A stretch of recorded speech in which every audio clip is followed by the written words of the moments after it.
African Nurses and Midwives Confederation. And may I just recognize the special guest of honor. And I would want to mention that, forgive me if I mispronounce the name, but I'll try my level best. I know I'll manage. Yeah, so special guest of honor, Honorable Kwabena Minta Akando, the Minister of Health, Ghana. The guest speaker,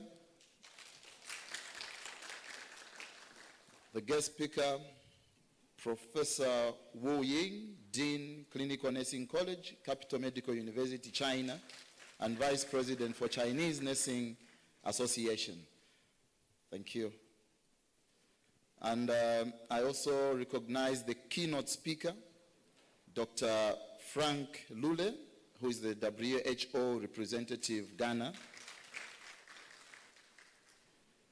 May I also take recognition of the ICN Africa representative on the ICN Board of Directors, Mr. Andre Gitembagara, who is the President of Rwanda Nurses and Midwives Union. May I also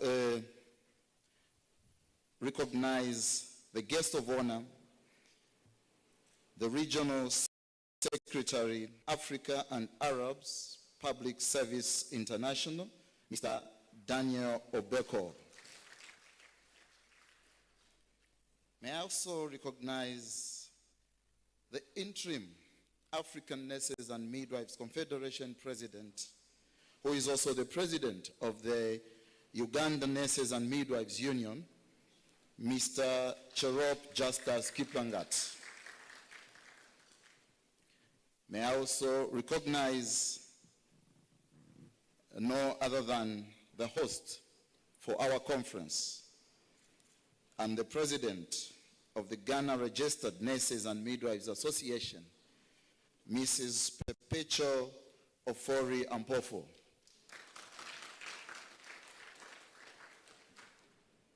Ladies and gentlemen, Mr. Michelo Frey, the President of the Zambia Nurses and Midwives Union, and also the inaugural Secretary General of the African Nurses and Midwives Confederation. I would like to welcome you all. At this point in time, before I indulge into the agenda, may I just do a quick introduction of the countries present here, so that at least we know which countries are with us here. And I think in no order of appearance, I'll be calling on the countries, and when I call on the country, you quickly mention your name and the organization as you stand. First, when I call on the name, those from that country will stand up at once, and then you quickly mention your name in that order. Okay, so I'll begin with Zimbabwe.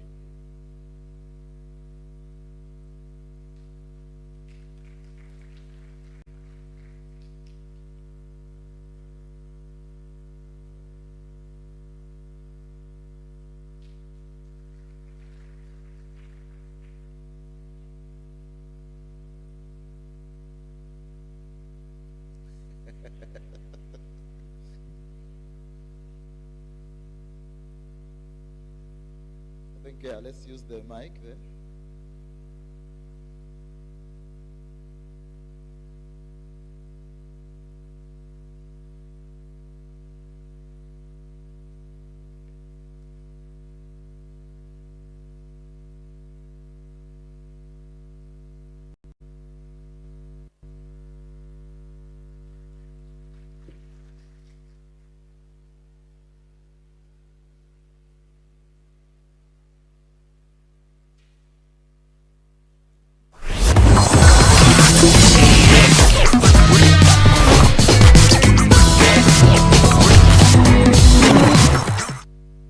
I'll be obliged to mention the countries that are present, to just stand and sit, and then so that we expedite the program. I know that the Honorable actually just left the meeting to come, and would probably need to go back to attend to that meeting. So I'll be quickly mentioning the names, and then you just stand, we wave at you, and then you sit just like that. So in no order of appearance, that was Zimbabwe, Botswana. Okay, big hand for the Botswana. Gambia. Okay, thank you. Kenya.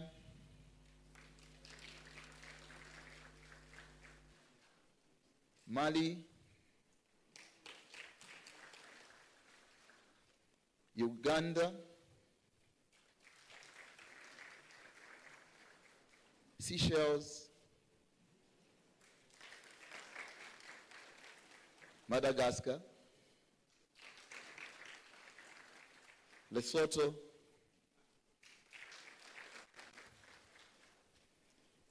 Mali. Did I mention Mali? Okay, thank you. Rwanda.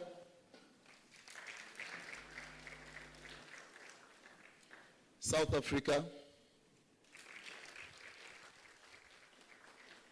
South Sudan. Sudan. Togo.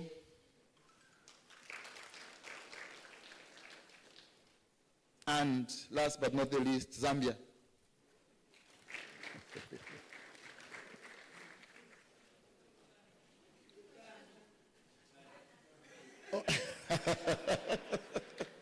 Probably it was deliberate, because I know that you are actually present and you are the host. And finally, last but not the least, Ghana.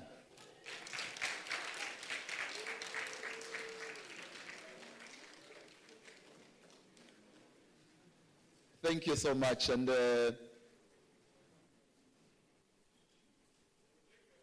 did I, before I'm arrested? Oh, Liberia. So sorry. Liberia. No, don't charge me. I know that probably they just came in and didn't do the registration. That's why on the list they were missed. Otherwise, you are welcome, Liberia. Okay, and before I dove in my program to the ICN, and we have Comrade Peter from Botswana, the President of Botswana, and of course Justus and Perpetual, and myself. So this is the interim executive of the African Nurses and Midwives Confederation. Thank you. Without much ado, at this point in time, I would like to welcome the President of the Ghana Registered Nurses and Midwives Association, who is also the host, Madam Perpetual Ofori, to welcome the gathering. Madam, you're welcome.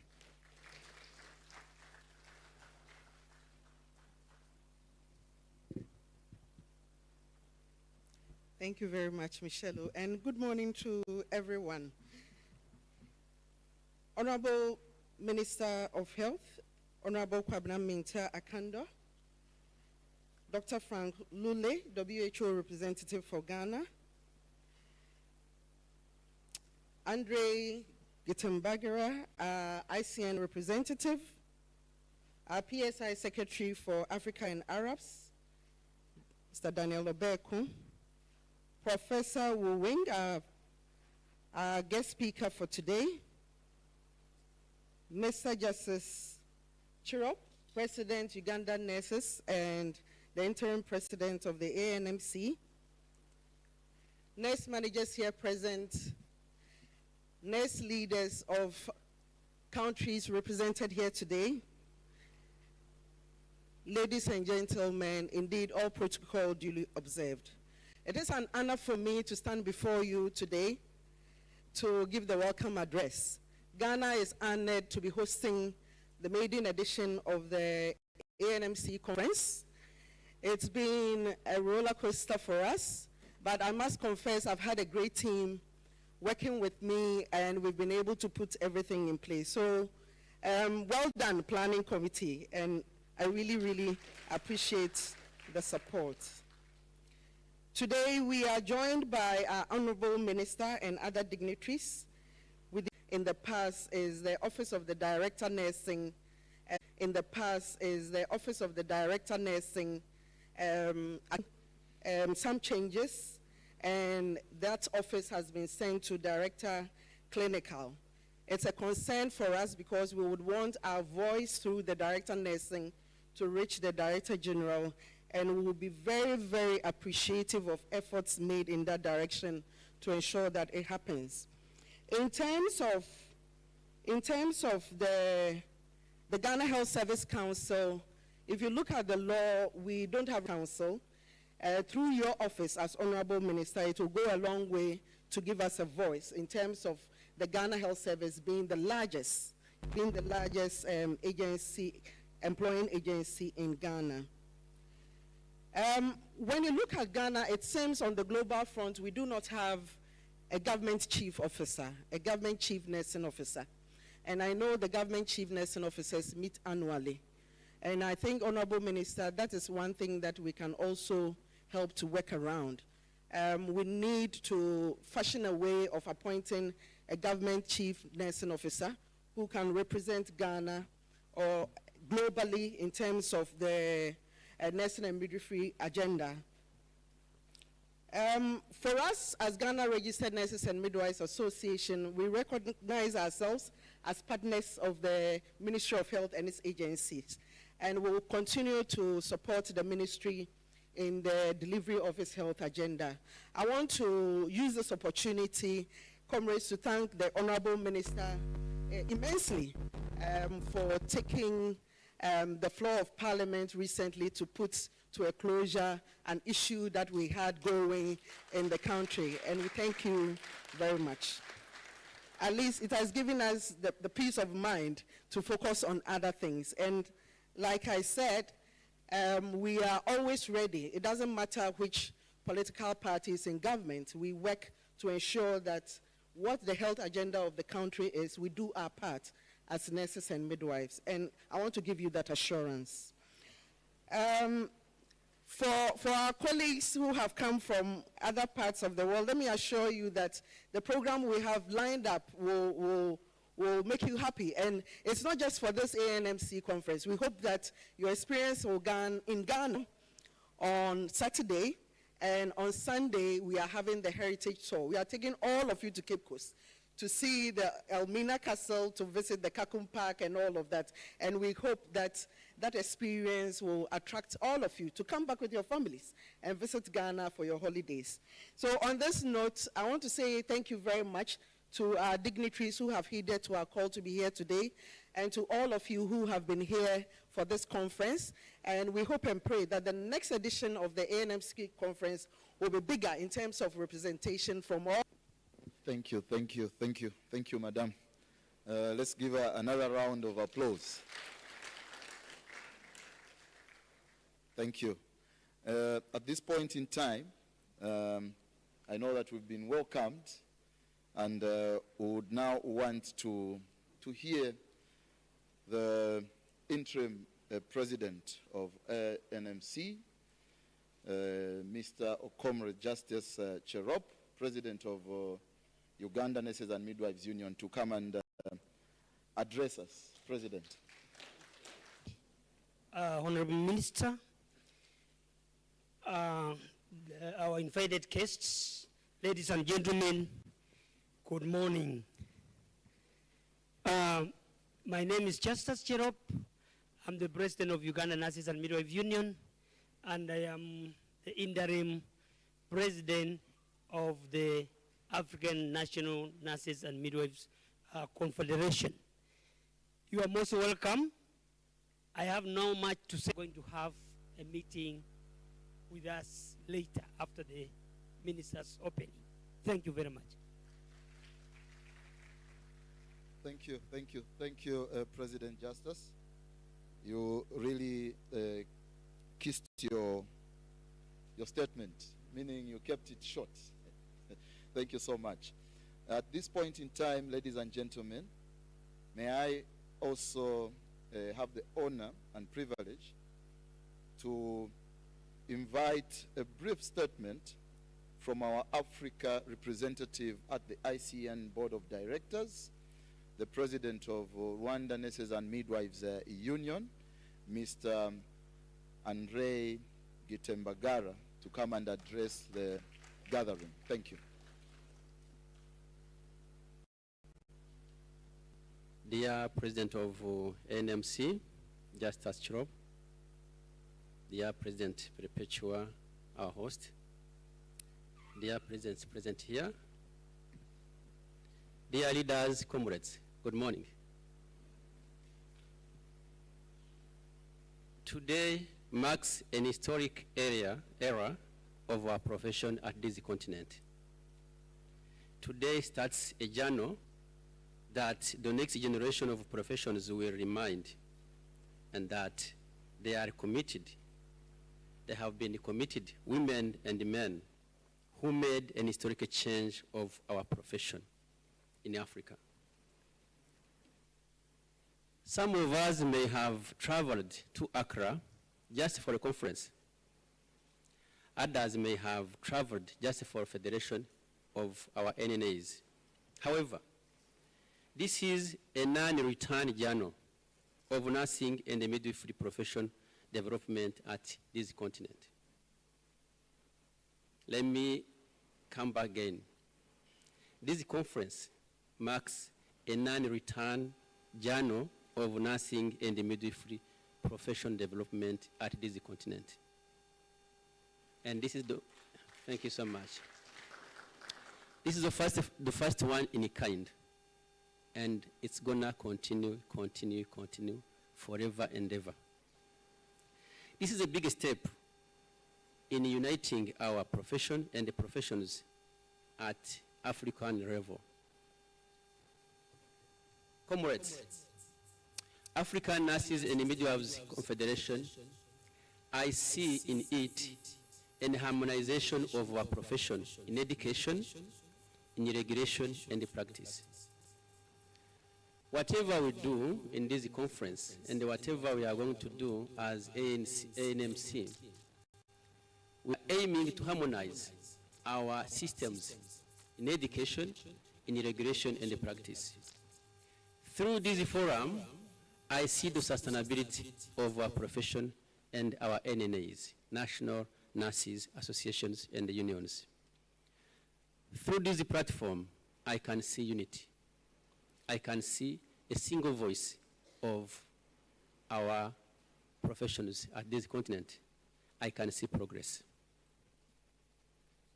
Dear colleagues, on the top of our profession leadership, we have ICN, International Council of Nurses.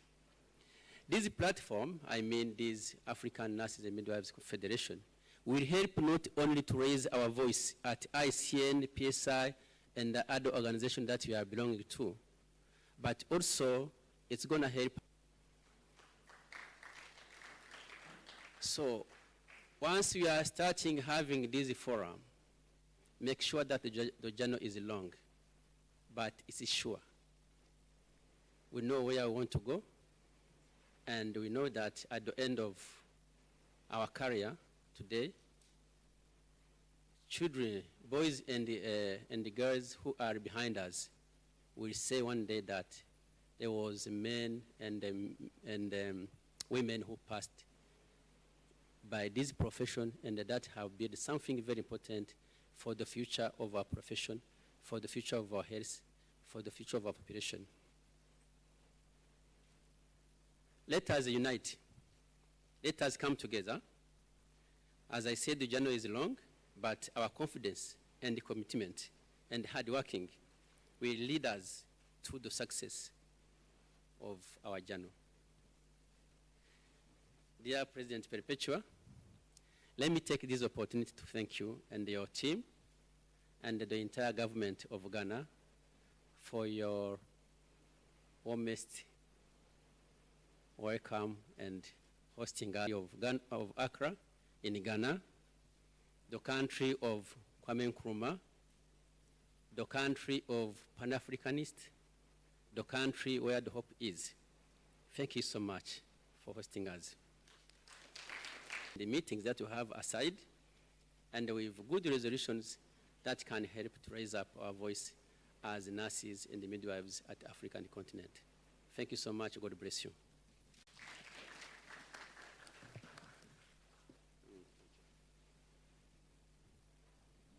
Another round of applause for that inspiring remarks from Andre. Okay, ladies and gentlemen, may I also now call upon recognize my colleagues, Abi, who is also the focal person for the health sector issues in Africa. Abi, can you give us a wave? I also want to recognize our brother, George, Honorable Minister of Health,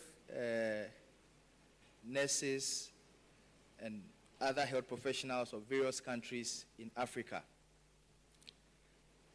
I bring you greetings from the 30 million members of the Public Services International worldwide and the over 150 affiliates across Africa and the Arab countries. I also extend greetings from our regional leaders and the General Secretary, Brother Daniel Betosa. It is indeed an honor to be associated with the Maiden Conference of the African Nurses and Midwives Confederation taking place in Ghana, home of the leading father of Pan-Africanism and the unity of Africa, not just in name and statutes, but in action exemplified, should be driven by all stakeholders, including trade unions and healthcare associations and professionals. Considering the strategic role of nurses and midwives in achieving global health goals, there is a need for a concerted effort to support their education, employment, leadership, and service delivery capabilities. Comrade President, while ending, I wish to assure you that PSI, through its affiliates, sub-regional offices, regional office, health sector networks, and the various political leadership across the region will continue to work with you and ensure that you are able to implement your strategic plans and decisions. By ending, I wish this very Maiden and August conference a successful deliberation.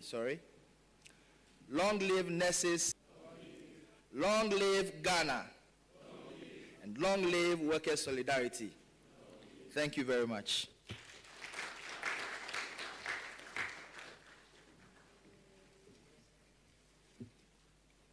Thank you very much, Comrade Obeko. Another round of applause for him, please.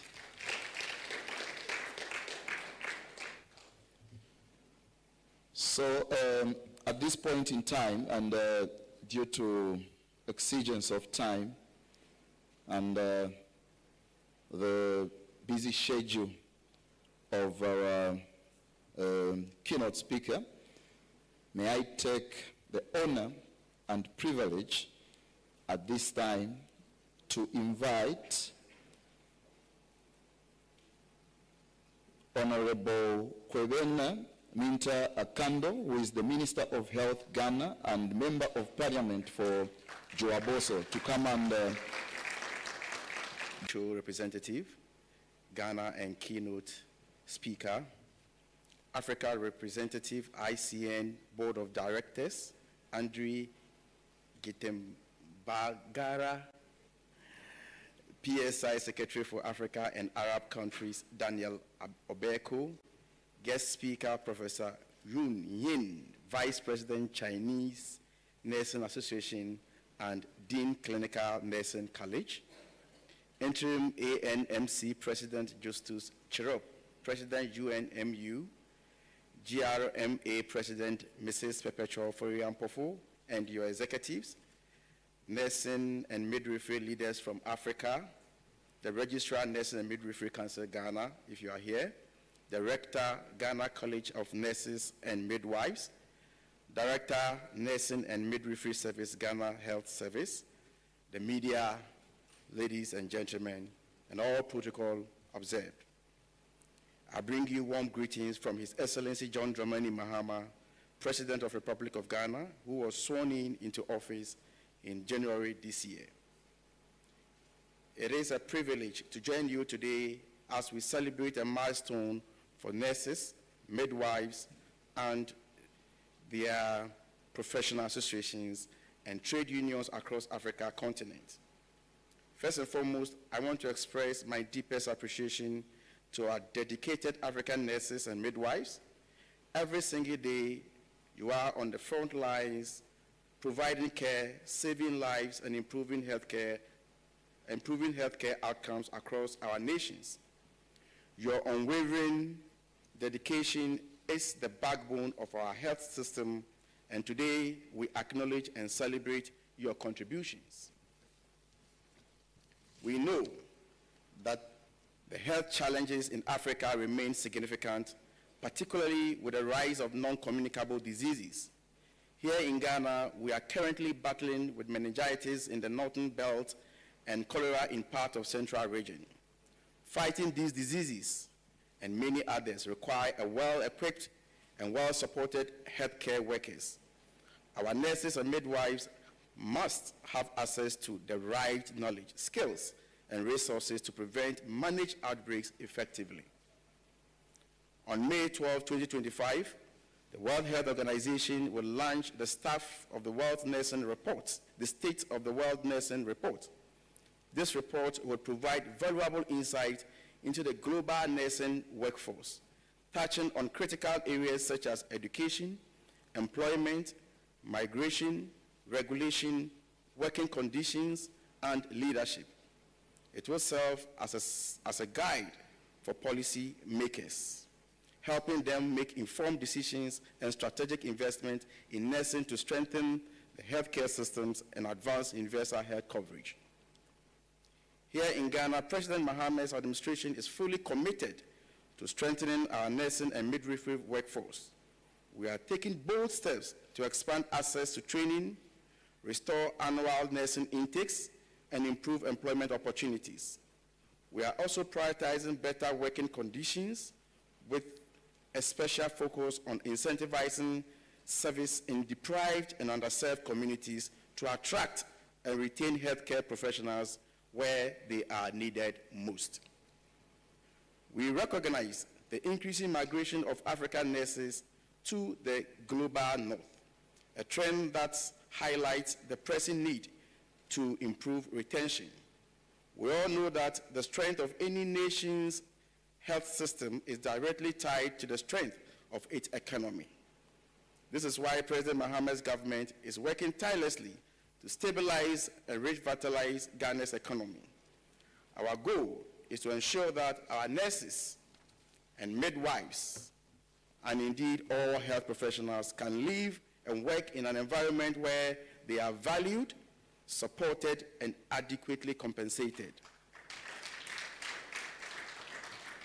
At the same time, while our primary focus remains securing the right number of healthcare professionals for Ghana, we are also exploring managed migration through strategic bilateral agreements with other countries that require healthcare workers.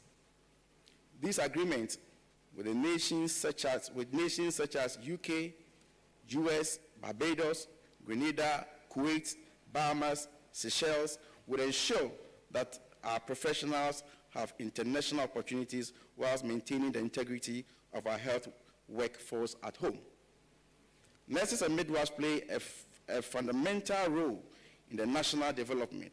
A healthy population is a productive one, and your work contributes directly to economic growth.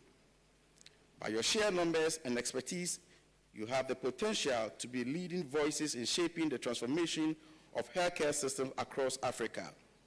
We edge closer to 2030.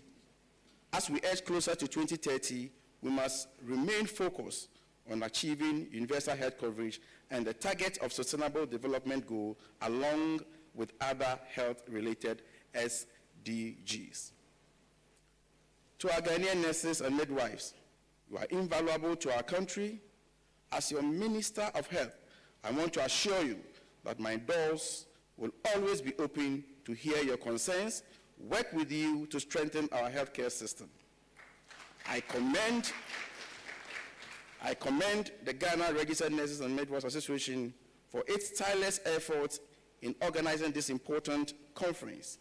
To our international guests, I encourage you to take some time to experience Ghana's warm hospitality, explore Accra, and enjoy our rich cultural heritage and cuisine.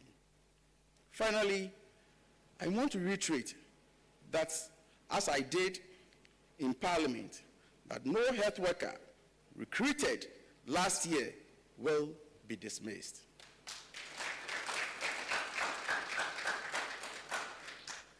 The Ministry of Health, including the Ghana Health Service and CHAG, has not terminated the employment of any health worker. We are committed to building and sustaining a strong health workforce.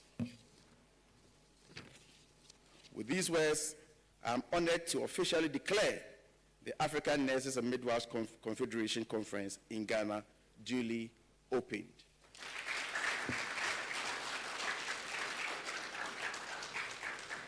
I am usually not the reader of speeches. And Madam, you may sit down. Madam Perpetua and your colleagues, I will want to assure you, as you know me, in opposition as a ranking member on the Health Committee, I continue to be the chief advocate for all health workers in this country. And so, let us all work together with good faith at the back of our mind. I thank you for the opportunity.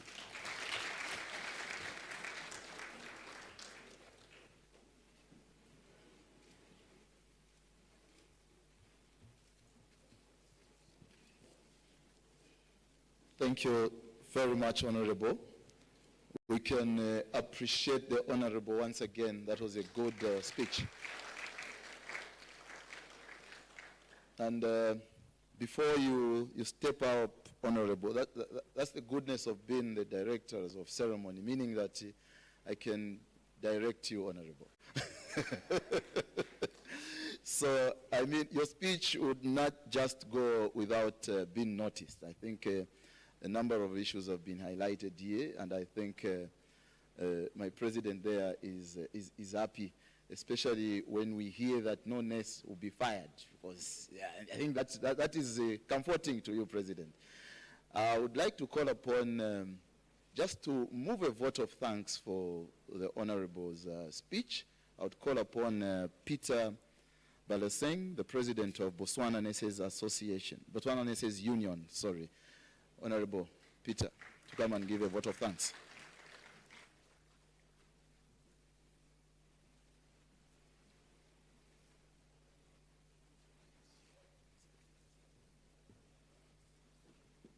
Viva Nurses Power, viva. Viva. Viva Nurses Power, viva. Viva. Honorable Minister, comrades, protocol observed. Mine is a simple one. I was not told that I'm going to have to say a speech because it's a simple one. But we want to appreciate you, Honorable Minister, for having found it fit to come and address African nurses leaders here in Ghana. We are so delighted. And your speech will not go unnoticed. In Africa, there are many nurses roaming the streets. Yet there is a lot of work in both public and private facilities. So we are happy that you are saying it boldly that nurses will not be dismissed here. And we urge you and pray that when you meet your counterparts at the WHO, please relay the same message. We are coming here with an African agenda that we are going to share with our ministers when you go to the WHO sittings. And we hope African ministers in the WHO will have the same voice as us. We continue to send a lot of nurses from Africa to developed countries simply because of our working conditions here. And it's your assignment and your colleagues elsewhere to ensure that going to 2030, we have a well-organized health workforce. And this should not only be rhetorics. We must be seen to be doing something about it. And we really appreciate your coming here. Thank you very much. Viva Nurses Power, viva. Viva. Viva Nurses Power, viva. Viva. Thank you. Thank you so much, Comrade Peter, for that vote of thanks. At this point in time, before we allow the Honorable to leave, we would ask the dignitaries to come forward. Secretary Ministerial and Treasurer Afori and Pofo.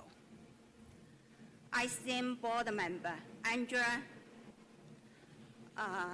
also distinguished presidents, nursing leaders. Truly an honor for me today to stand before you in this great gathering here in Ghana.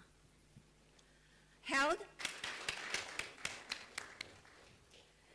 Thank you, President Chair, for your kind invitation and the opportunity to engage with nursing leaders who are shaping the future of healthcare in the Africa region. Today, I want to address a very important topic, which is fundamental to strengthen our profession, enhancing nursing feasibility by unveiling its economic power. Too often, nursing contributions are undervalued and underrepresented in the economic discussions. Yet, data have shown that nursing has a sustainable impact on health outcomes and the economy.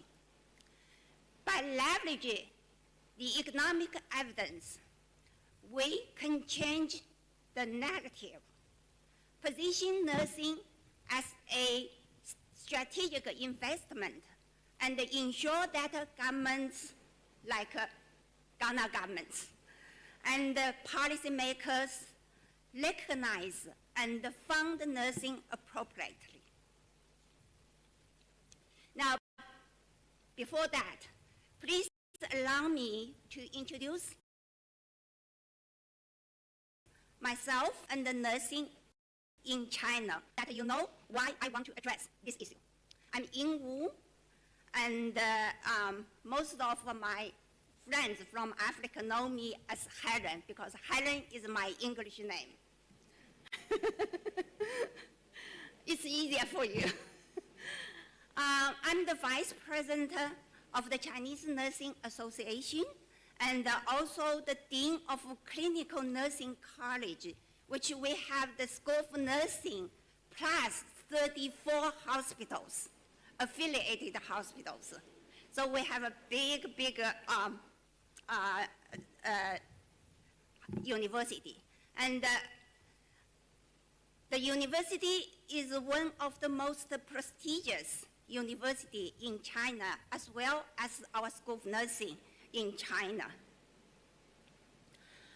Over the past 4 decades, I have dedicated my career to advancing nursing education, practice, research, accreditation, and policy at both national and international levels. My professional journey spans from clinical nursing practice in ICU care to leading transformative changes in nursing education, science, and workforce development. I have had the privilege of leading key initiatives that have shaped nursing profession in China. As the chair of the Nursing Discipline Appraisal Group of the Academic Degree Committee of the State Council, I led the establishment of the China's first nationally recognized classification system for nursing science, which provides a structured framework for graduate nursing education and research in all universities across the nation. Additionally, as the chair of Working Commission for Nursing Education Accreditation, Ministry of Education, I led the development of China's first comprehensive nursing programmatic accreditation system, aligning nursing education with international benchmarks, improving the nursing education quality, and increase investment in nursing education. Internationally, I have been actively engaged in the global nursing community. I have served as an ICM board member, president of the Asia Pacific Association for the Medical Informatics, and the vice president of the International Medical Informatics Association. Through these roles, I have championed digital health, artificial intelligence, and evidence-based policy making to position nursing as a key player in healthcare innovations worldwide. I'm committed to strengthening the global nursing workforce, ensuring great investment in nursing, and promoting the economic recognition of nursing contribution. So it is this mission that brings me to the focus of my presentation today, how we can enhance nursing visibility by unveiling its economic power. Now, let me take China as an example. China has a 5-tiered nursing education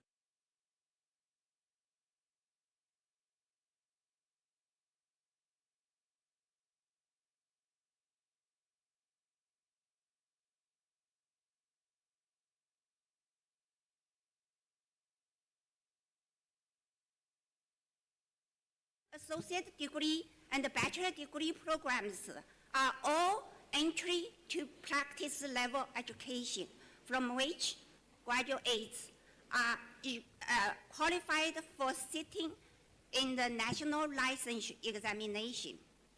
The master's degree program is a 3-year full-time study program, and we have 2 types, one for nursing practice, which is advanced nursing practice as a clinical nurse specialist or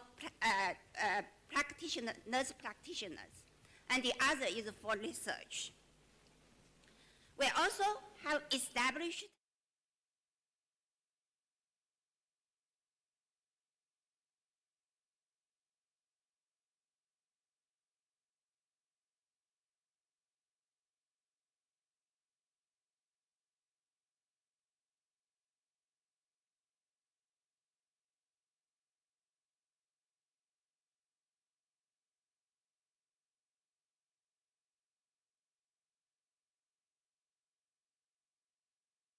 great improvement in the quantity and the quality of nursing education. Therefore, the number of nursing workforce in China has doubled over the past decade. You can see from this figure. The number of nurses increased from 2.8 million in 2013 to almost 6 million in 2024, accounting for 1/5 of the world nursing workforce. Thank you.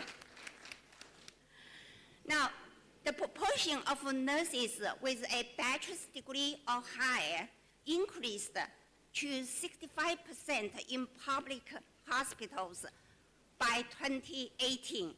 Now the proportion is even higher, but we don't have the figure. So this is the most current figure. So we are going to get more data. So this demonstrated the effectiveness of our dramatic growth in higher nursing education.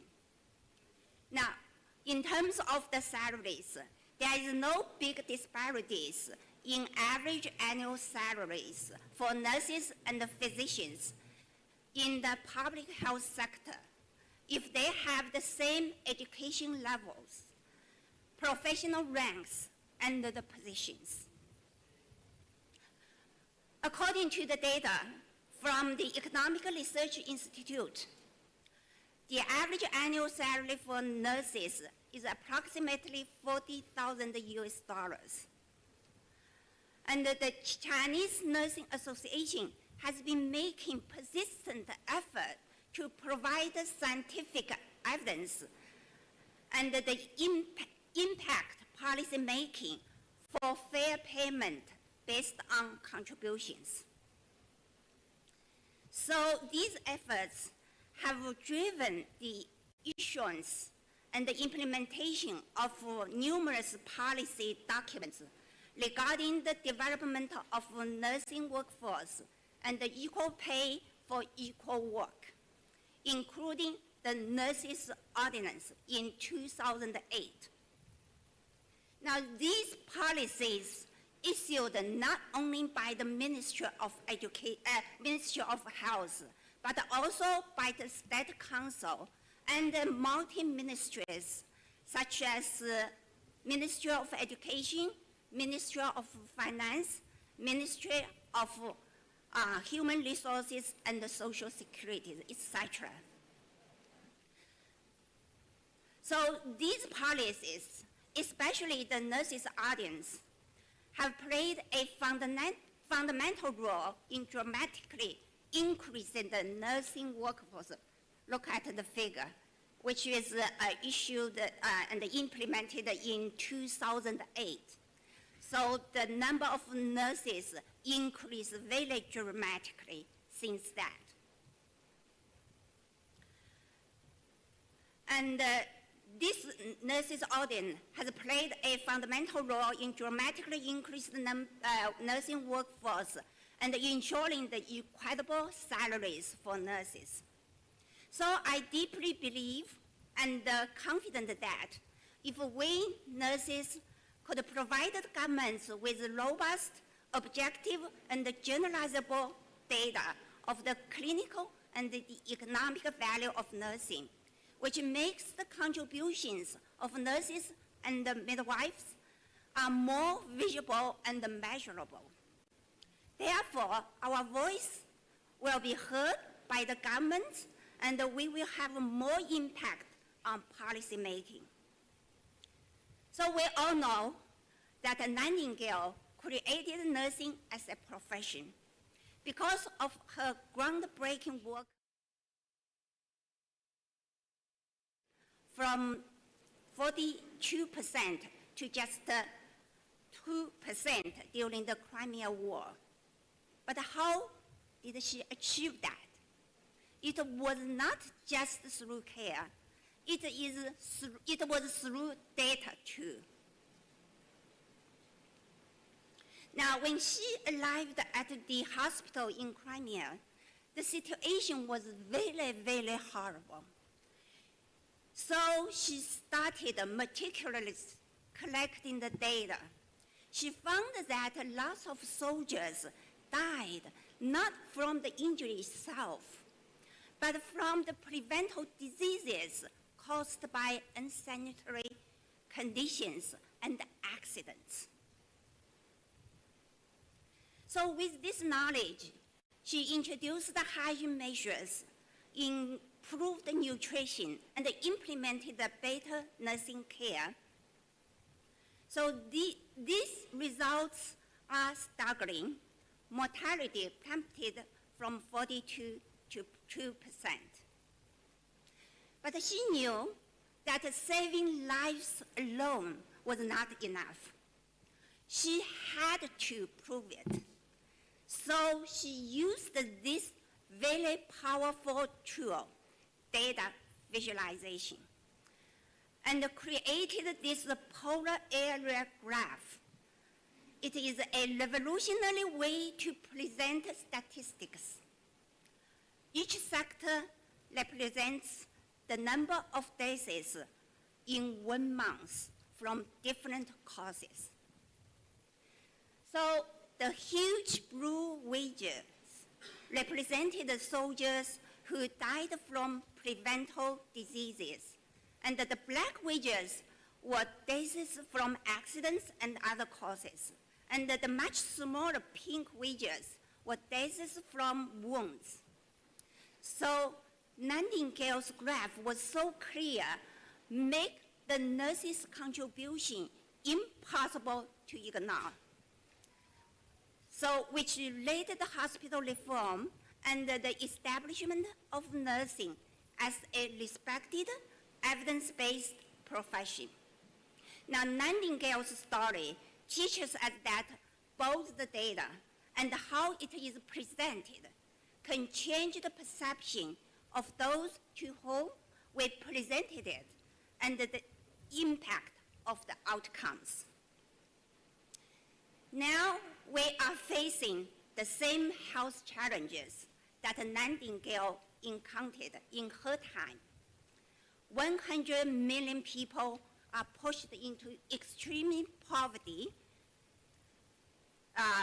each year due to medical expenses. NCDs, non-communicable diseases, cause 41 million deaths annually, and the communicable diseases remain a threat, especially in emerging economies. And only 81% of children were vaccinated in 2021, a 5% of drop from the previous years.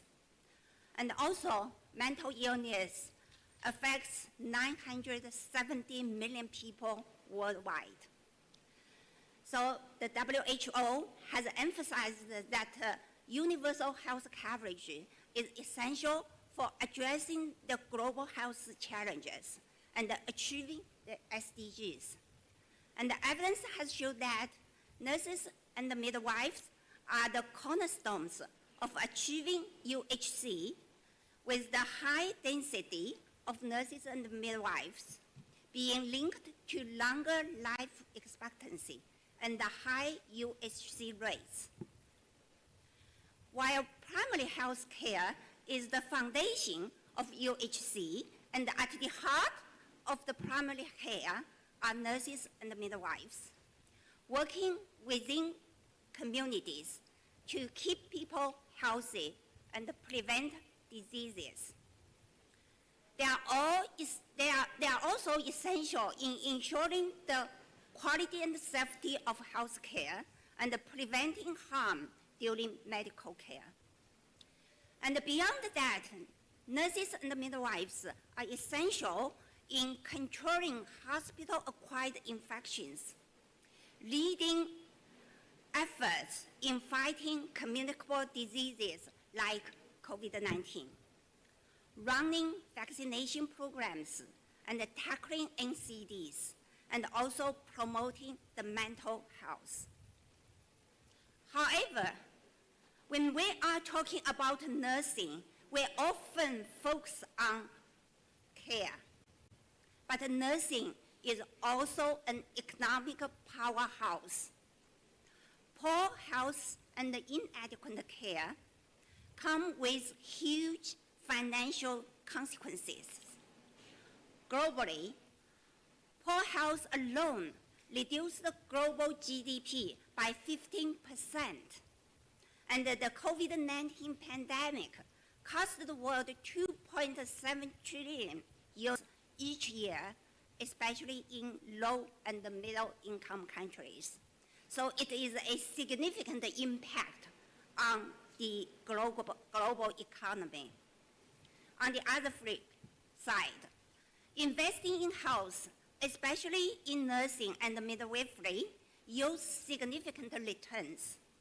Data show that investing in safe, high-quality care saves 13% of total health spending due to treating harm caused by, which is equal to more than $604 in return for every $1 invested for better health.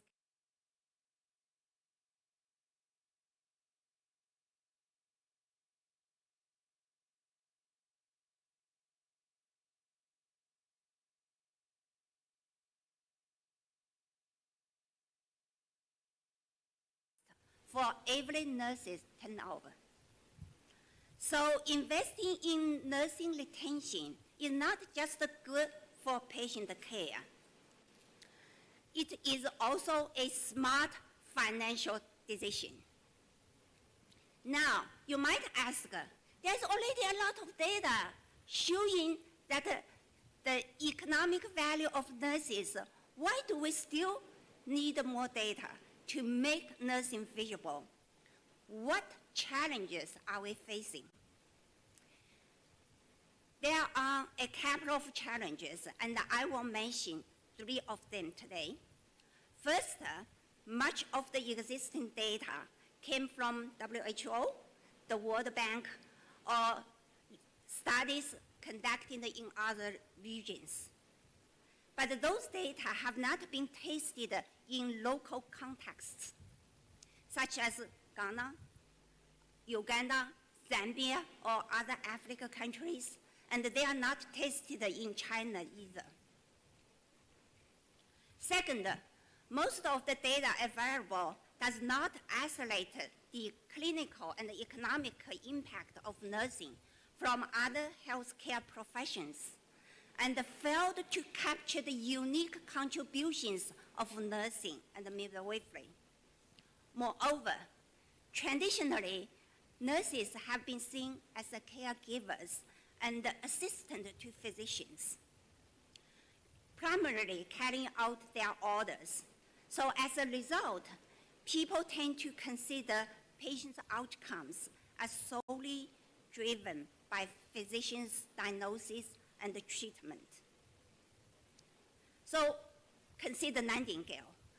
If she did not have the knowledge and the skills to collect the right data, conduct rigorous analysis, and present it very clearly through visualization, her impact on reducing mortality rate might never have been recognized by the UK government, the physicians, and the public.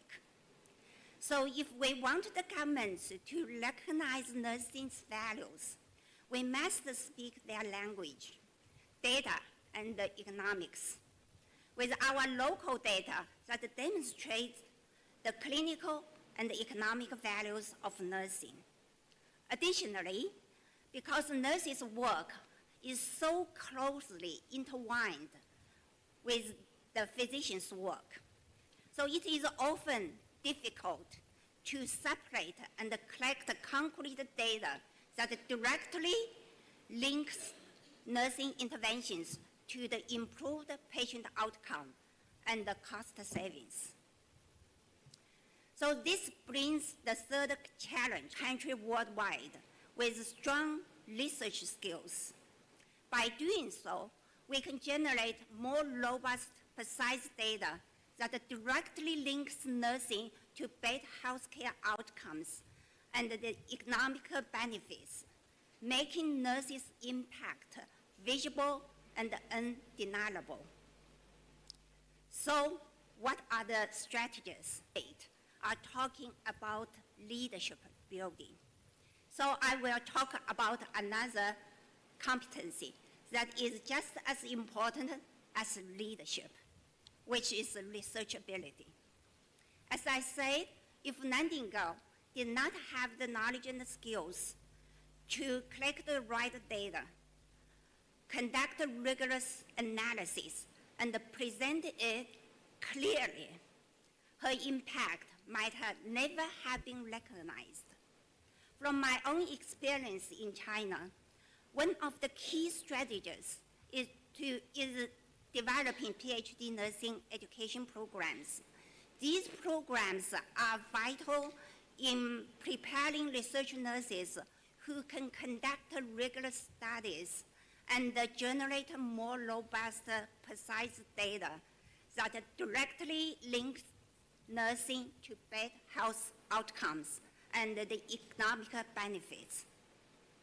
National nursing organizations could also establish training programs to equip nurses who are interested in conducting nursing research with research skills.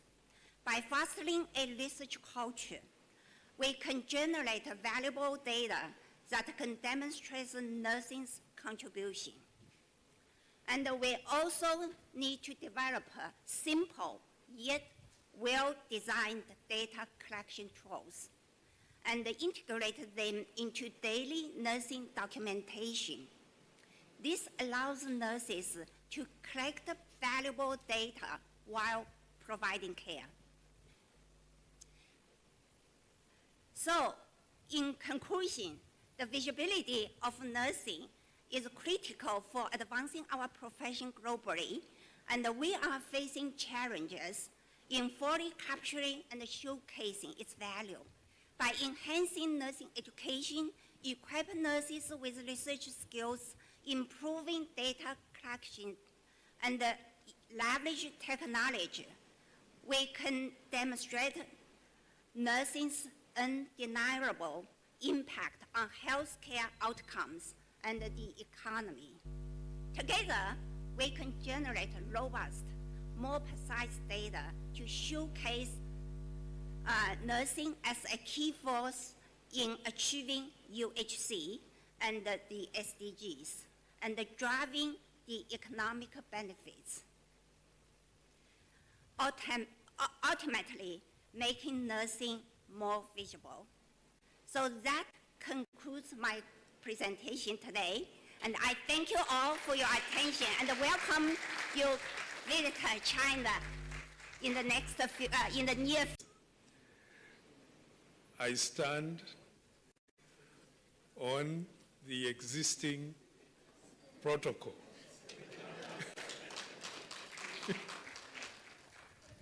And it was very well laid out by the Honorable Minister.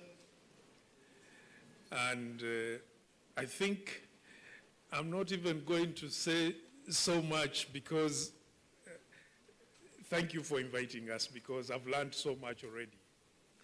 And, but having said that, allow me to say a few words.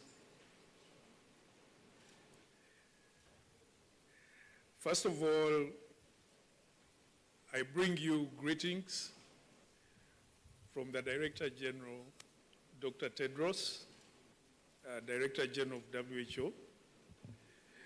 I'm even happy I saw a picture of a professor with a DG. And also greetings from our Acting Regional Director, Dr. Chikwe, who also just resumed activities in Brazzaville just last week. I saw my colleague from Botswana giving vote of thanks. Our former regional director, who's a very big champion for nursing, has just recently retired. I'm sure she would be very happy to know this is happening at long last.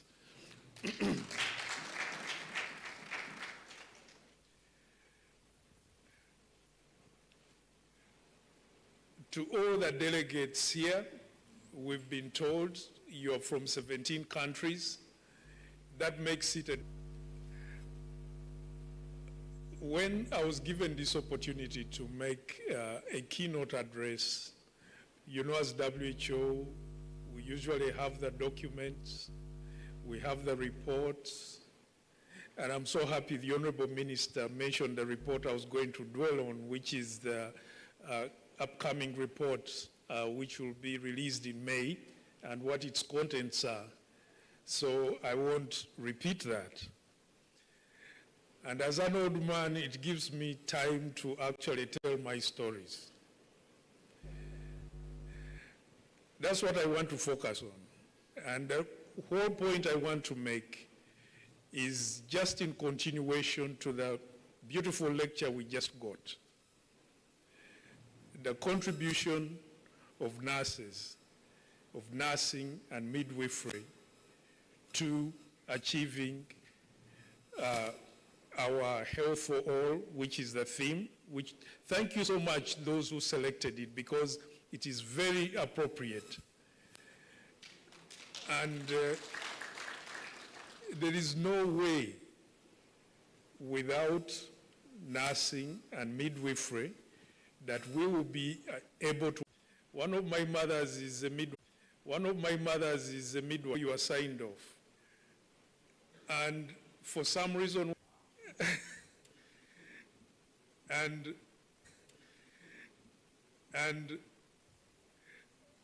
as medical students, we almost had to become the midwives. Fortunately, we had, I will never forget this lady. She stayed around and guided us. And I remember one weekend, I was able to deliver more than 20 babies in one night, but with the guidance of that midwife. That was my first appreciation of the work, of midwives. I qualified in the 90s. I'm sent to a hospital to lead a hospital which is at the border with Uganda and the Democratic Republic of Congo. I come from Uganda. I was the only doctor in the whole district, but there were nurses, there were midwives. And these ladies, they guided this young doctor on how to manage the 3 areas: reading, that is administrative, clinical work, and also continued education. They didn't stop there. They helped me in developing a proposal. I had never developed a proposal in my life because this was a really run-down hospital. We developed a proposal, and for the first time, the hospital was able to receive sufficient funding from a donor to renovate the hospital. That hospital still looks like that, the way we left it, thanks to the nurses who actually made me write that proposal to Irish Aid. Now, practically in the hospital, we were losing so many mothers. We got the midwives. We sat together and actually cut down maternal mortality in that facility. We cut down infant mortality in that facility.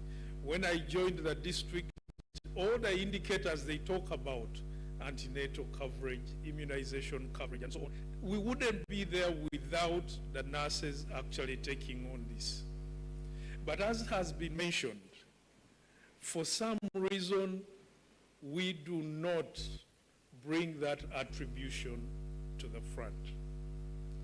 I remember every year I would go to the national review meetings. I don't know how many of these, what do they call them, when you win something? Those plaques with my name, with my district. I was winning so many of these things, not the nurses.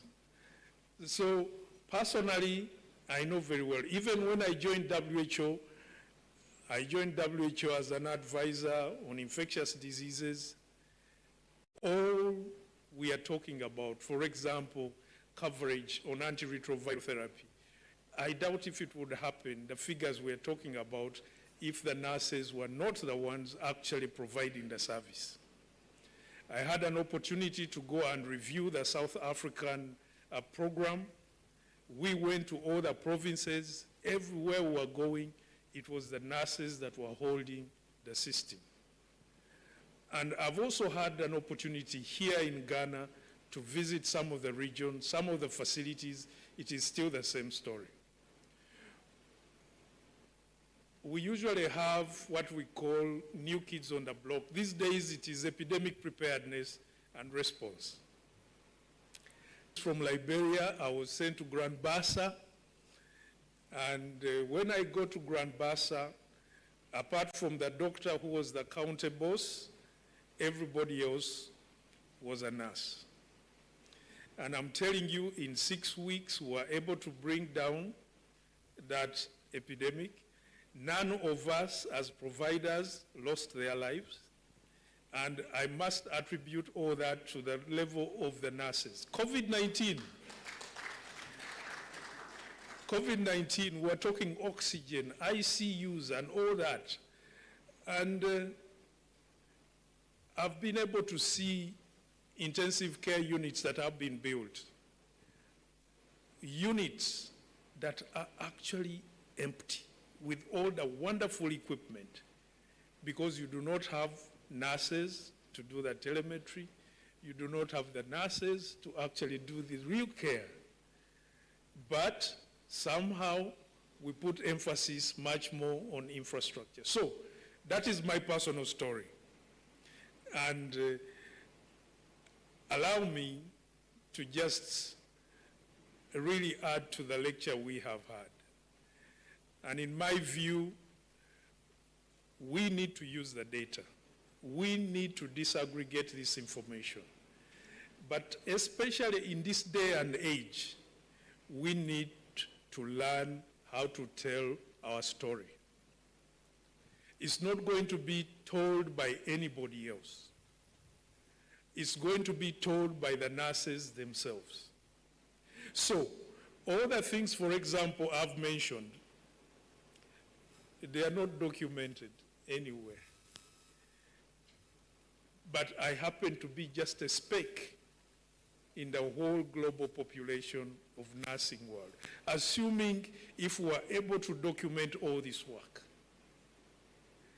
How come a nurse that has a master's degree is being paid less than a doctor with a bachelor's degree? It is because we've actually failed to bring out that visibility, to take on the roles of leadership, of decision making. I know it is important for our bedside work, for our clinical work, but we really have to be at the table of decision making. I'm looking at my friend, the director here, and I hope sooner or later you'll be the Director General.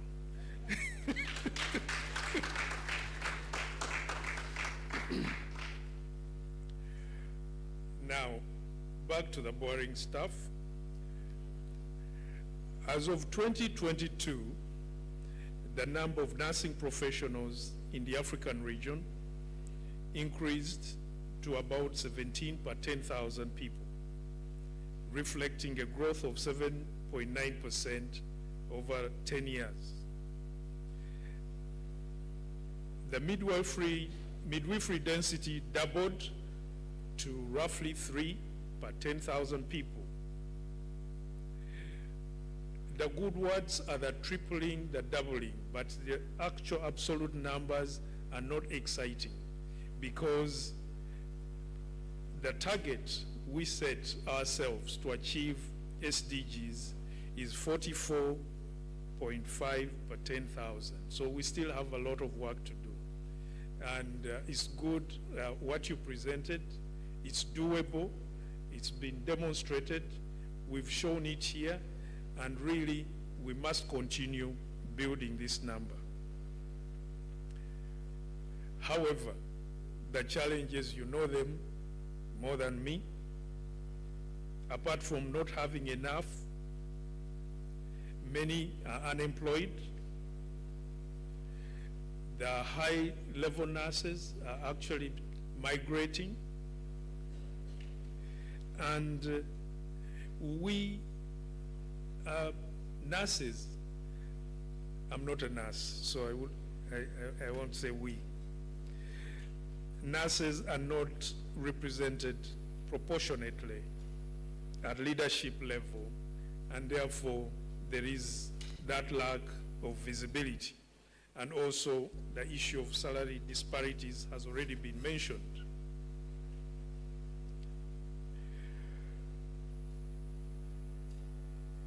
But despite all these challenges, I think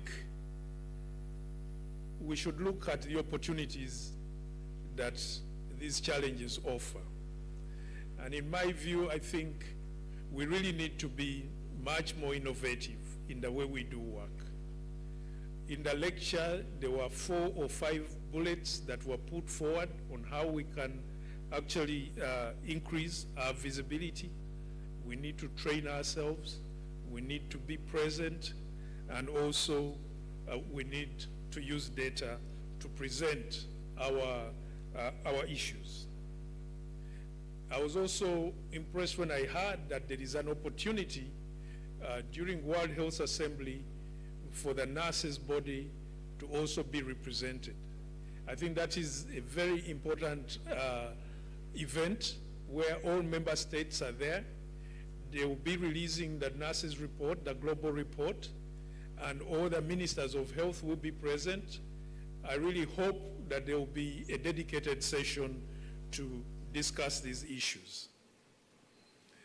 Using data, Ghana has taken some steps because I happen to be in Ghana, and WHO has supported to do a health labor market analysis, which I also know has happened in many other countries.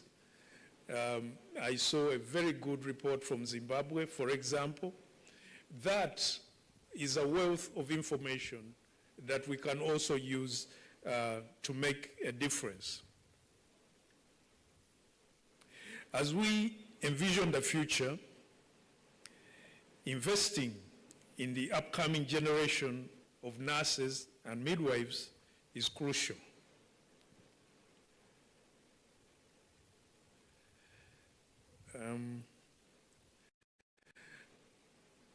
I'm pausing there deliberately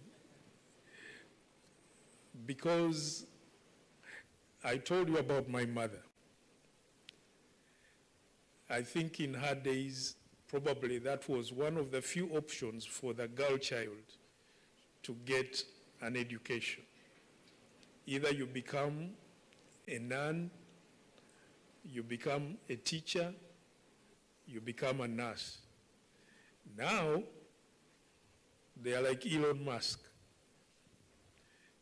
Everybody can become a software engineer, everyone can become a lawyer, and we see our nursing profession almost being relegated to those who cannot get to other areas. But it is up to us to actually market. And this also goes, by the way, for medicine as well. If you have children, mine, all of them refused. They don't want to do medicine. They are easier and better paying jobs out there. But I think we must nurture the next generation to make sure that we have a firm ground on which we can keep developing this profession.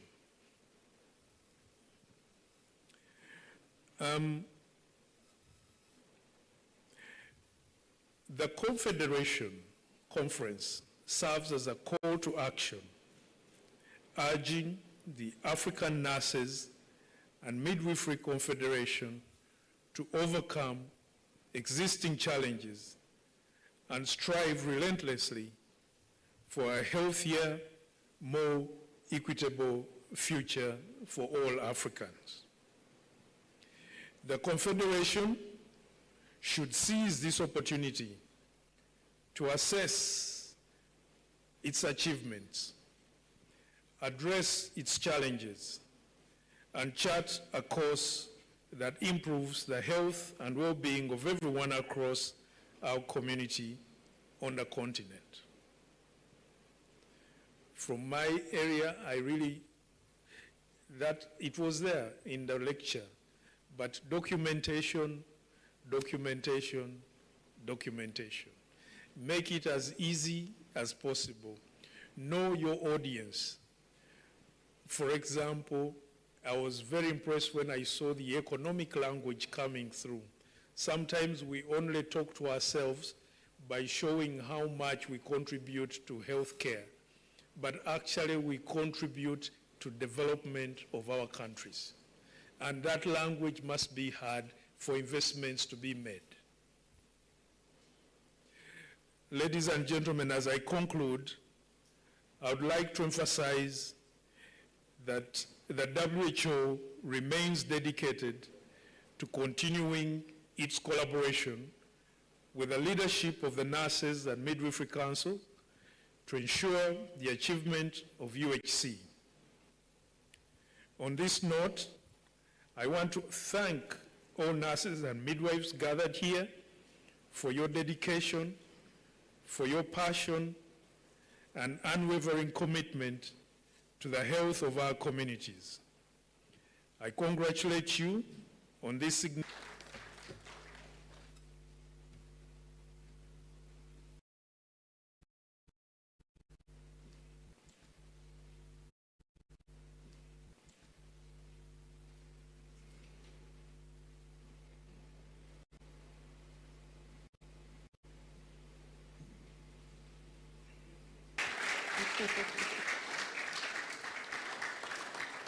We thank you for that powerful address and, of course, the personal experiences you have shared with us. Those were interesting stories. Thank you very much. And now I'm seeing the MC come and take over your job, please.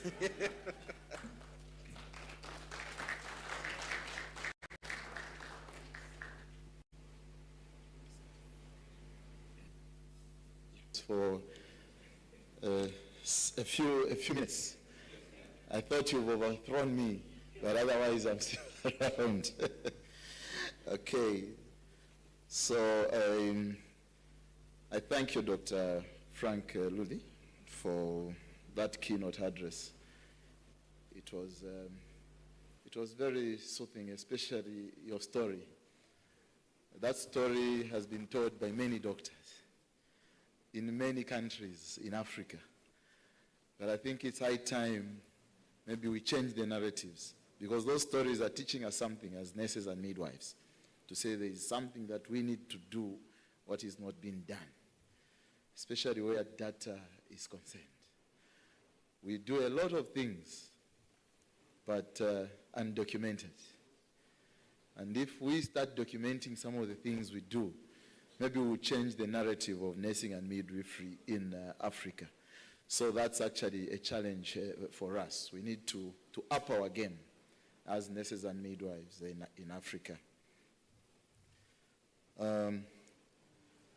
At this point in time, I think your keynote address won't just be let to slip away. I would call upon Dinosa to give a vote of thanks for the key.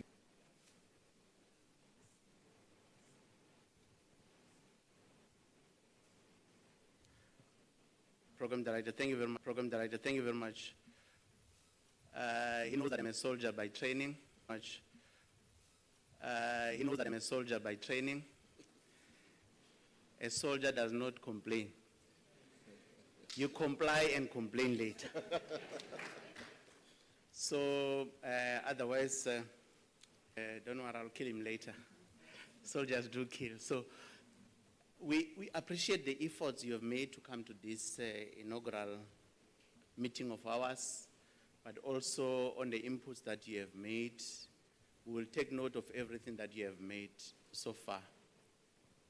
Our vision is that Africa must unite. We are playing our part as nurses to be united. For all, including Kwame Nkrumah, who said, during that time. Africa is never free until South Africa is free. In the contrary, I don't want to quote other leaders that we all know, some of whom were called dictators, but all of them kept on saying, Africa will not be free for as long as South Africa is not free. So when they say all power in South Africa, we say to the nurses, I don't want to scare you about why, but we should take the power as nurses because the power rests in our hands to dictate where we go to. And I think you have made mention of the SONA, of the SON report, State of World Nursing Report, that is coming, which is the second one, to be followed by State of World Midwifery Report. All those, we want to be seen driving them. But you can't drive it if your mouth is shut because you have no voice in the program of nursing in each country. So we thank you very much for that. It's just an appreciation. Did I do a bad job? Viva nurses, viva nurses, viva. Viva. Viva nurses, viva. Viva. Thank you. Another round of applause. Thank you. Another round of applause for the vote of thanks. Okay, if I turn to my program here, it says we need to have a group picture and as well as media engagement. So I think I would need. I'll call upon to guide us on how we do the group picture.